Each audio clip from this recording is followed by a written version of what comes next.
आज हम एक नए मेडिसिन के बारे में समझेंगे जिसका नाम है ऐंद्र रसायन। राइट। ऐंद्र रसायन होता क्या है?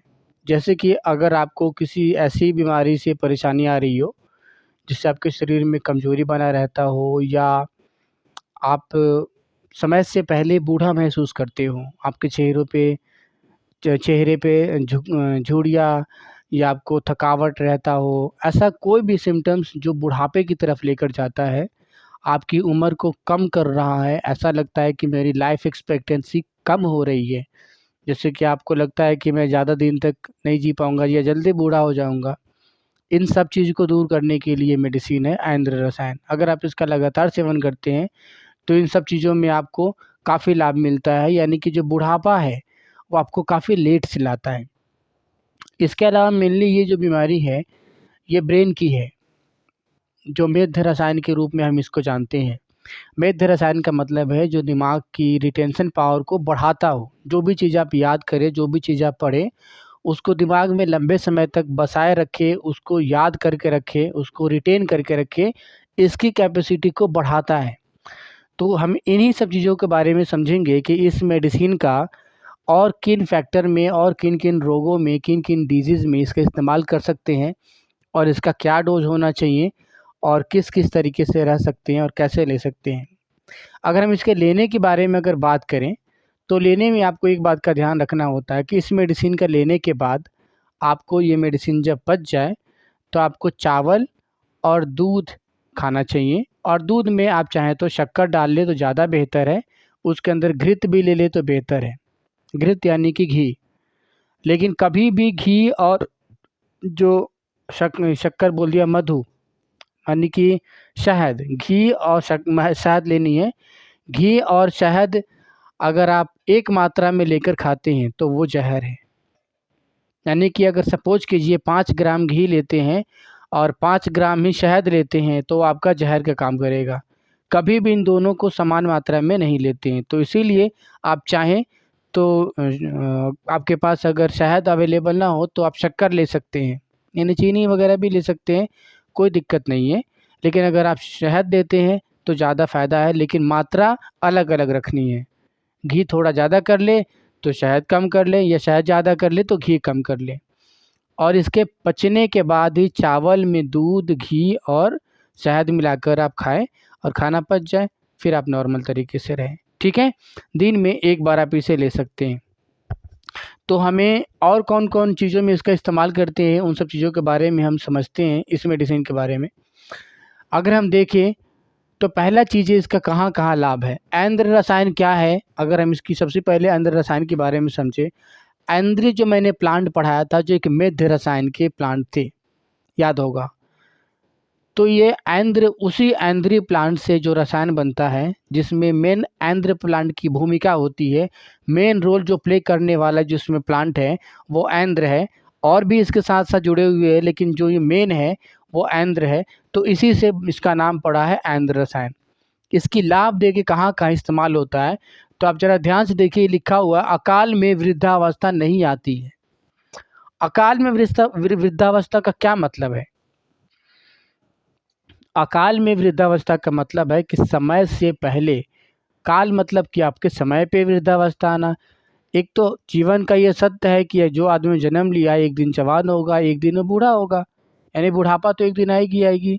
लेकिन किसी का समय से पहले बूढ़ा हो जाए, बुढ़ापा आ जाए, एक होता है ना समय के साथ, अब भैया बुढ़ापा की समय आ गई तब तो बूढ़ा आदमी होगा ही, तो काल में वृद्धावस्था कहलाएगा। लेकिन समय से पहले ही अगर वृद्धावस्था आ जाए, पता चले कि वो 40-45 का है और बूढ़ा जैसा दिखने लग जाए, उसका चेहरा, उसके शरीर का ढील ढाल ऐसा दिखने लग जाए कि वो बूढ़ा जैसा है, तो उसको बोलते हैं अकाल में वृद्धावस्था। यानी इस मेडिसिन का सेवन करने से आपको समय से पहले जो बुढ़ापा आने वाली जो परेशानी है ना, वो आपसे दूर हो जाती है। यानी कि आप बुढ़ापे में भी आप ताज़गी महसूस करेंगे, आपको जवान जैसा फीलिंग देगा, यानी शरीर में एक ताज़गी आपको बनाए रखेगा। ये अकाल में वृद्धावस्था को रोकती हैं। दूसरा, जितने तरह की बीमारियां होती है इसको शांत करता है। इसका क्या मतलब है?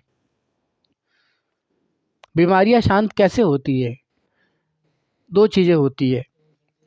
हाँ, जब हम हेल्दी रहते हैं तो तो हेल्दी कैसे रहते हैं?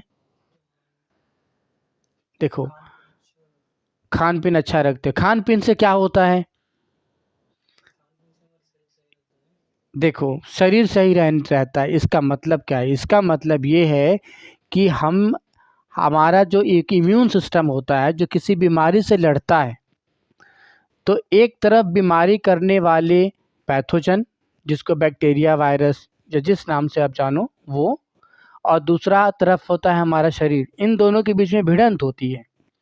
बैक्टीरिया, वायरस जो बाहर का पैथोजन है जिससे हमें बीमारी होती है, ये ज़्यादा मजबूत है तो हमारा शरीर कमज़ोर पड़ जाएगा, तो शरीर ख़त्म हो जाता है, शरीर बीमार हो जाता है।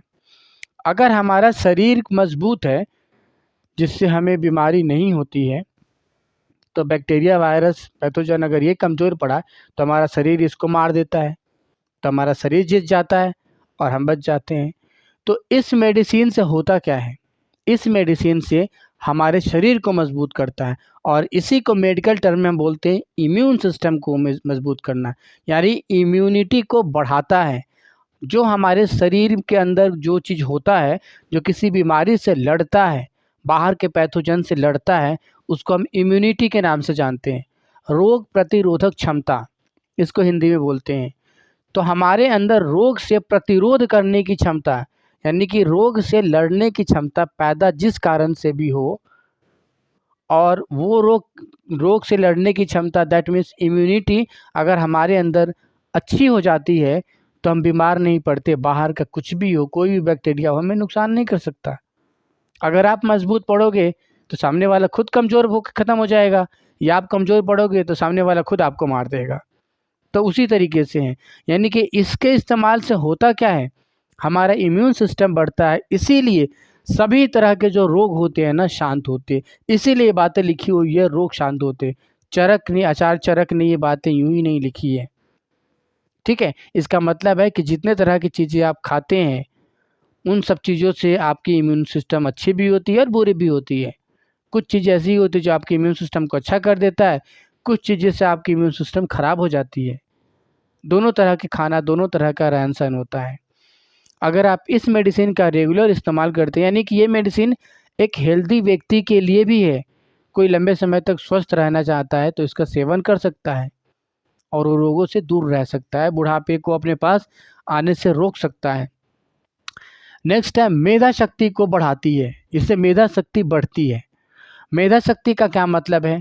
मेधा शक्ति का मतलब है कि रिटेंशन पावर, आप जो भी कुछ याद रख करें तो वो आपके दिमाग में लंबे समय तक, आपके मेमोरी में लंबे समय तक मेमोराइज रहे, वो स्टोर रहे, वो याद रहे। जब आप उस चीज़ को दोबारा याद करें तो तुरंत आपको याद हो जाए, आपको भूलने की दिक्कतें ना आए। तो उस चीज़ को बोलते हैं मेधा शक्ति। जो आप याद करें वो बना रहे, ये पता चले कि अभी याद करें, कल पता चले क्या हुआ। जैसे छोटे बच्चे करते हैं ना, अभी याद करोगे कल पूछोगे तो गायब। तो वैसा नहीं, जिसमें रिटेंशन पावर ज़्यादा होती है उसको मेधा शक्ति बोला जाता है, उसके अंदर ज़्यादा है। स्मरण शक्ति का मतलब होता है कितना जल्दी आप कैच कर रहे हो, कैचिंग पावर है स्मरण शक्ति। और मेधा शक्ति का मतलब है रिटेंशन पावर, कितना ज़्यादा आप उसको रिटेन करके रख रहे हो। तो ये दिमाग की जो भी ऐसे कोई चीज़ आप याद करते, कोई ऐसी बात होती है तो उसको बढ़ाता है। इंद्रिय है ना, इंद्रिय मेध रसायन है, इसलिए ये स्मरण शक्ति को ही बढ़ाएगी। जब मेधा को बढ़ाएगा तो स्मरण को ही बढ़ाएगा, आपके दिमाग को बढ़ाएगा, क्योंकि दिमाग की ही दवाई है मैंने ली है। आयु के लिए हितकर है, जब आपका दिमाग सही से काम करेगा तो क्या आपका एज कंट्रोल नहीं रहेगा। पहली लाइन देख रहे हैं कि इस बुढ़ापे को ठीक करता है। आयु मतलब जीवन, यानी आपके जीवन के लिए हितकर है। यानी आप इसको, एक हेल्दी पर्सन है, आपको कुछ भी नहीं हो रहा, तभी भी आप एक नॉर्मल तरीके से इसका थोड़ी थोड़ी मात्रा में यूज़ करते रहेंगे तो आप हेल्दी रहेंगे। ठीक है, नेक्स्ट है, स्वर एवं रूप को बढ़ाता है। स्वर का मतलब क्या है? स्वर का मतलब है आपकी आवाज़। आपकी आवाज़ को, जो आप बोलना चाहें, कई दफ़ा हम ऐसे बोलने लग जाते हैं जिस पर हमारा कंट्रोल नहीं रहता है, या तो हम बहुत फास्ट बोलने लग जाते हैं, फिर बहुत स्लो बोलने लग जाते हैं। आप जो भी शब्द का चुनाव करते हैं बोलने के लिए, उसका हमारे दिमाग में एक फ्लो बनता है, किसके बाद क्या आना चाहिए, कहाँ रुकना चाहिए, कितना रुकना चाहिए, किस टोन में बोलना है, किसको उतार करना है, किसको चढ़ाना है। इन सब चीज़ों का अपने आप ही कंट्रोल होता है। और ऐसा होता क्यों है? क्योंकि ये मेध रसायन की मेडिसिन है, हमारे दिमाग को कंट्रोल करता है और हमारी आवाज़ मेनली हमारे दिमाग के ऊपर कंट्रोल करता है। आप यकीन नहीं मानेंगे, अगर आपने मेडिटेशन करना शुरू किया और आप मेडिटेशन करते हो, जो व्यक्ति मेडिटेशन करता है और उस व्यक्ति की कभी आवाज़ आप सुनना, जब आप मेडिटेशन करने जाते हो तो आपकी आवाज़ इतनी सॉफ्ट हो जाती है, इतनी मुलायम होती है, आपका अपने शब्दों पे इतना कंट्रोल रहता है कि आप क्या बोल रहे हो, किसके बाद कौन सा शब्द बोल रहे हो, किस पे कितना रुकना है, कैसे होना, खुद ब खुद होता है। यानी कि आपकी आवाज़ में इतनी मिठास भर जाती है कि सामने वाला व्यक्ति सुनता है कि कितना प्यारा बात करता है यार, ये कितना शांति से बात करता है, कितना शांत है। जैसे कि कोई आदमी बहुत परेशान होता है, परेशानी सबसे ज़्यादा हमारे शब्दों से आती है। कुछ लोग बहुत फटाफट फटाफट बोलते हैं बिना सोचे समझे। क्यों? क्योंकि उनके अपने ऊपर कंट्रोल नहीं होता। जब हम शब्दों को ज़्यादा फटाफट बोलने लग जाते हैं, इसका मतलब हमारे ऊपर उसका कंट्रोल नहीं होता। या सीक्वेंसिंग हम इतना फास्ट करते हैं कि सामने वाले को समझ में नहीं आ रहा है कि एक के बाद आप क्या बोले जा रहे हो, कहीं रुक रहे हो, नहीं रुक रहे हो, किसको कितना फ्लो देना है। लेकिन अगर आप वही मेडिटेशन करते हैं तो होने लग जाता है। क्यों मेडिटेशन में होता है?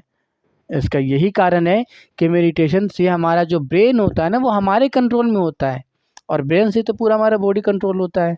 तो ये क्यों नहीं कंट्रोल होगा? इसीलिए हमारा ये भी कंट्रोल होने लग जाता है। और सॉफ्टनेस उसको देखोगे ना, बहुत शांत होता है, बहुत शांत।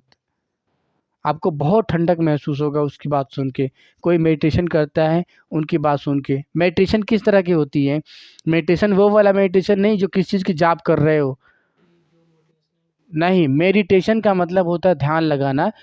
मेडिटेशन में कुछ लोग बहुत गलत तरीके से मेडिटेशन करते हैं। जैसे कुछ लोग बैठ जाएंगे पद्मासन अवस्था में और ओम का जाप करेंगे या तरह तरह की जाप करते हैं। कुछ नहीं करना है। अगर आप इस तरह से जाप करते हैं तो आपको, मुझे नहीं लगता कि ज़्यादा आपको कुछ दिक्कत होती है। कुछ समय के बाद आप थक जाते हैं, आपका दिमाग भी थक जाता है।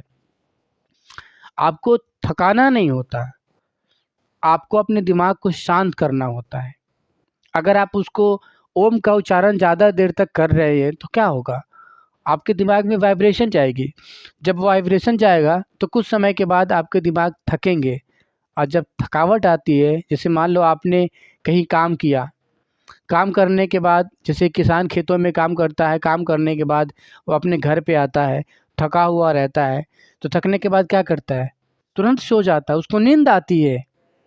थकने के बाद हमारी बॉडी रिलैक्स मांगता है, नींद मांगता है, और नींद से वो सब चीज़ शांत होती है। अगर आप ओम का उच्चारण करते हैं तो आपका दिमाग में ना एक तरह का वाइब्रेशन गूंजता है, और उस वाइब्रेशन गूंजने से आपको थकावट आती है, ब्रेन के सेल थकते हैं, कुछ समय काम करेंगे। ओम अपने अपनी आ, जो आवाज़ है, जो आपकी जो अंदर की जो ध्वनि निकल रही है, अंदर से जो एयर निकल रहा है, आप उसको अपने एक रिदम से बाहर निकाल रहे हैं ना, ओम धीरे धीरे करके निकाल रहे हैं ना।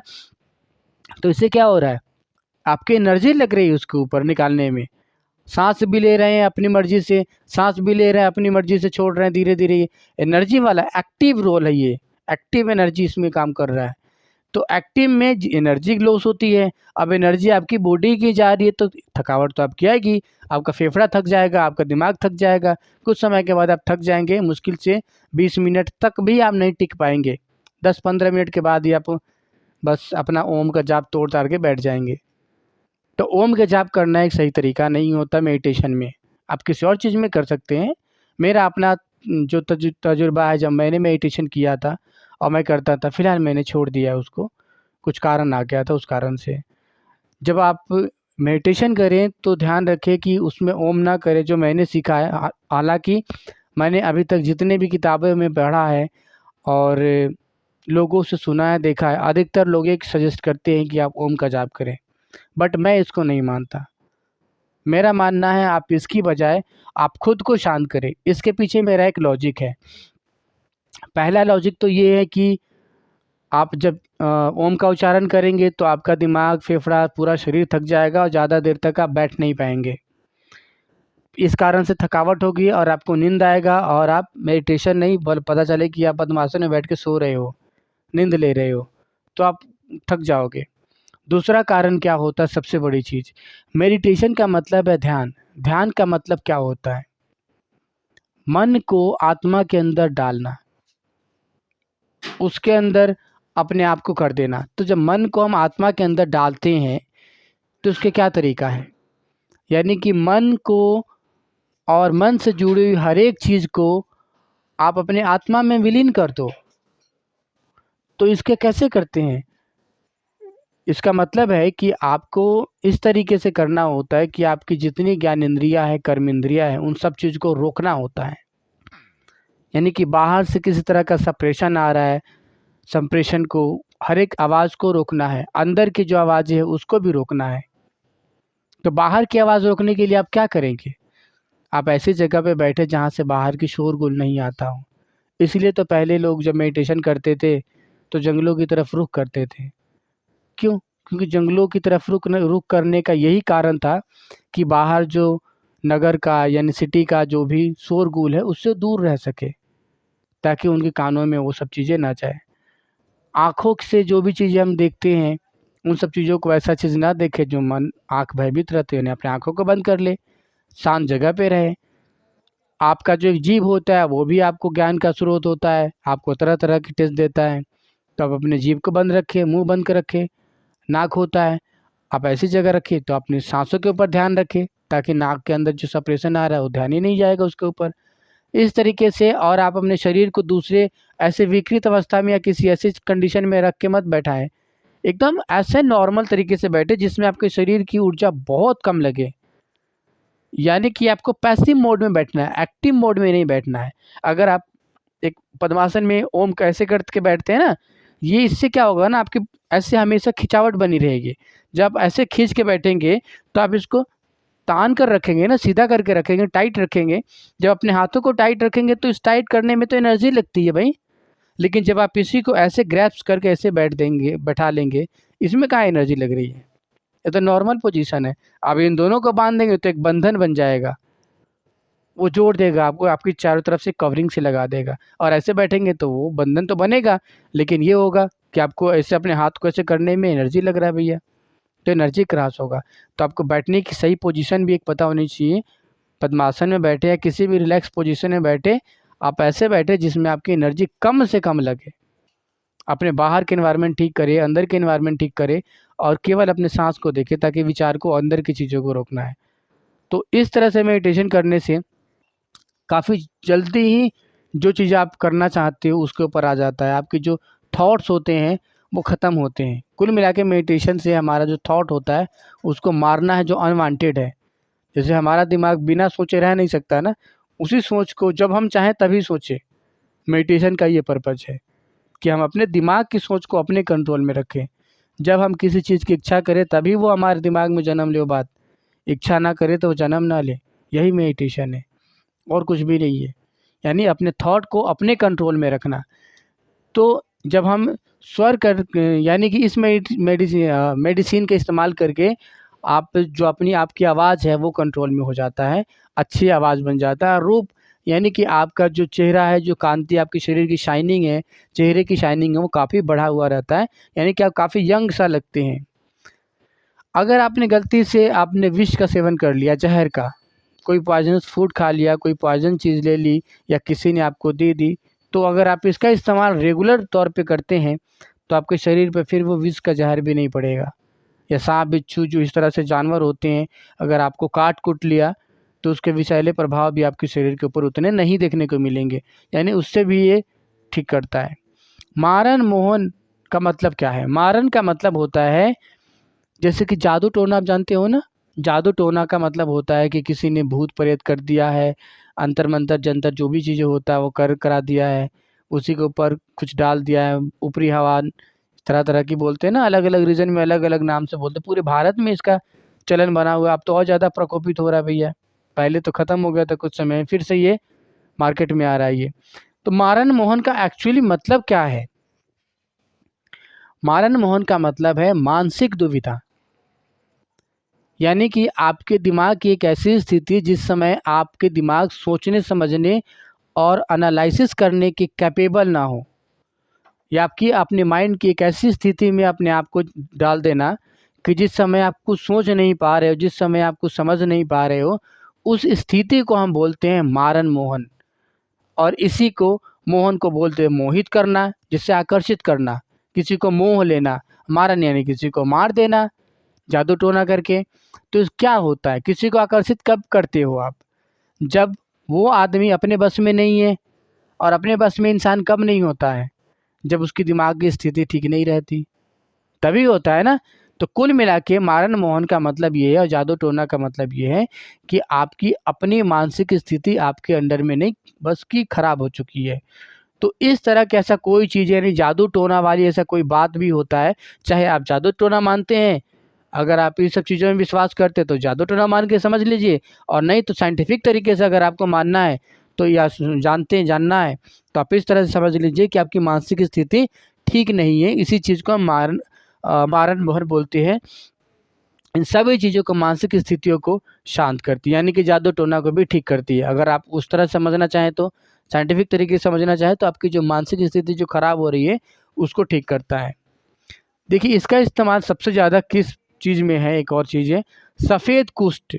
सफ़ेद कुष्ठ यानी कोढ़ी, कोढ़ बीमारी होती है ना, मैं बार बार इसका जिक्र करता आ रहा हूँ। सफ़ेद कुष्ठ, कुष्ठ के बहुत सारे प्रकार होते हैं, उसमें एक कुष्ठ होता है सफ़ेद कुष्ठ, जिसमें वाइट वाइट से नज़र आते हैं, यानी सफ़ेद सफ़ेद सा वो दिखता है। जिस पार्ट पे आपको कोढ़ी हो जाएगा तो सफ़ेद सफ़ेद का दिखेगा, उजला उजला टाइप का। तो जो कुष्ठ उजले वाला होता है, सफ़ेद वाला होता है, उसमें इसका इस्तेमाल बहुत ज़्यादा है। इसका सेवन करने से वो कुष्ठ नष्ट हो जाता है।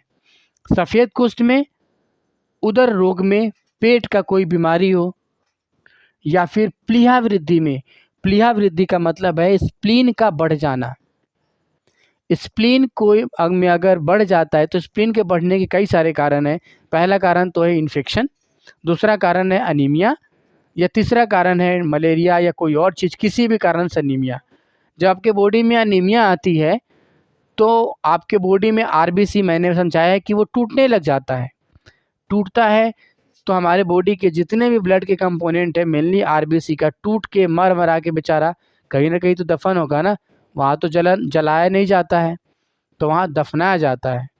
तो कहाँ दफन होगा? तो जहाँ दफन होता है उसी जगह का नाम है, उसे कब्रिस्तान बोल सकते हो। और वो कब्रिस्तान बेचारा स्प्लीन होता है। इसी कारण से स्प्लीन में, और ये नेचुरल होता है, जैसे कि आदमी मरता है तो कब्रिस्तान में नेचुरल है ना, नेचुरल डेथ पे कि मरा तो फिर कब्रिस्तान में जाके उसको दफनाते हैं। तो नॉर्मल है, बॉडी में जब आरबीसी सेल बन रहा है, चौबीसों घंटा टूट रहे हैं, तो उसकी क्वांटिटी में जाके स्प्लीन में जी उतनी जगह है, जाके उतना दफन हो जाता है, फिर ठीक हो जाता है। स्प्लीन उसको साफ कर देता है फिर से, फिर नया आता है, फिर दफन होता है, फिर साफ होता है। इस तरह से होता है। लेकिन अगर मरने की क्वांटिटी ज़्यादा होने लग जाए, मरने की स्पीड बढ़ जाए ज़्यादा, इसमें दफन होने की स्पीड थोड़ी बढ़ रही है। स्प्लीन की साइज आपकी एक बार अगर बढ़ गई इतनी बड़ी, तो अब इतनी बड़ी थोड़ी हो जाएगी, चाहे छोटी नहीं होगी ना। तो अगर आपने इसमें ज़्यादा ठूस दिया, ज़्यादा मरेंगे लास्ट, और कब्रिस्तान एक ही है, तो जाएगा कहाँ? सब तो इसी में जाएंगे, एक के ऊपर एक, एक के ऊपर एक। जब एक के ऊपर एक आएंगे तो इसकी दीवारें फटेगी नहीं, तो उसमें उसी को हम बोलेंगे सूजन आ गई, इन्फ्लेमेशन हो गई है। तो अनीमिया कहीं भी किसी भी कारण से भी आपको होता है, हीमोलाइटिक अनीमिया मेनली। अनीमिया भी कई सारे कारण है। हीमोलाइटिक अनीमिया यानी जिसमें खून टूट के अनीमिया होता है, यानी खून के टूटने के कारण, खून के मरने के कारण, खून के सेल का ब्रेक डाउन होने के कारण जो अनीमिया होगा, उस तरह का अनीमिया अगर आपको होता है तो आपका स्प्लीन बढ़ जाता है। या फिर कोई ऐसा चीज़ आपने खाया है, या आपके बॉडी में कहीं इन्फेक्शन हो रखा हो स्प्लीन में, तो उस कारण से भी आपका अनीमिया बढ़ जाता है। कई दफ़ा जो हमारे स्प्लीन होता है, हमारे इम्यून सिस्टम के जो सेल होते हैं, टी सेल, बी सेल, उसको या फिर लिम्फ सेल, लिम्फोसाइट मैंने बताया ना, टी लिम्फोसाइट, बी लिम्फोसाइट, इन सबको मैच्योर करना और बनाने का भी ये काम करता है। तो कई दफ़ा अगर इम्यून सिस्टम आपका कमज़ोर होने लग जाता है तो ज़्यादा मात्रा में बनाता है, तो लोड पड़ जाता है, उस कारण से भी फूल जाता है। तो इसके फूलने के कई से कारण हैं, और इसका एलोपैथ में बहुत कम इलाज है। और नॉर्मल तरीके से आपको इन्फ्लामेशन हुआ है तो इन्फ्लामेशन की गोली दे देंगे। इन्फ्लामेशन की गोली का मतलब वही स्टेरॉइड मेडिसिन या non steroid, non steroidal NSAID group का drug, NSAID, non steroidal anti inflammatory drug या फिर स्टेरॉइडल एंटी इन्फ्लामेटरी ड्रग, इसी दोनों में से कुछ दे देंगे। या फिर और जो इन्फ्लामेशन को थोड़ा सा और रोकना है तो इसी में कुछ और चीज़ ऐड करके अपना दे देंगे इसमें। जैसे कि आपको कमजोरी वमजोरी ना हो तो बी कॉम्प्लेक्स, इस तरह से आपको ऐड करके दे देंगे। कोई और मेडिसिन नहीं है इसके लिए, या एंटीबायोटिक चला देंगे, प्लस में एंटीबायोटिक दे देंगे। लेकिन प्रॉपर इसी के ऊपर काम करे स्प्लीन को, ऐसा नहीं है, आपको सिम्टोमेटिक ही ट्रीटमेंट देनी पड़ती है उसमें। तो आयुर्वेद में आप इसका इस्तेमाल कर सकते हैं। अगर किसी का प्लीहा वृद्धि हो जाती है, यानी कि स्प्लीन में अगर सूजन आ जाती है, तो लोग कहते खुद ही ठीक हो जाएगा, एंटीबायोटिक दे देते हैं या फिर ये दे के उसे शांत करते हैं।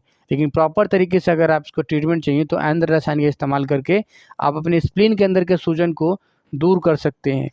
यानी स्प्लीन सूजन में होता है।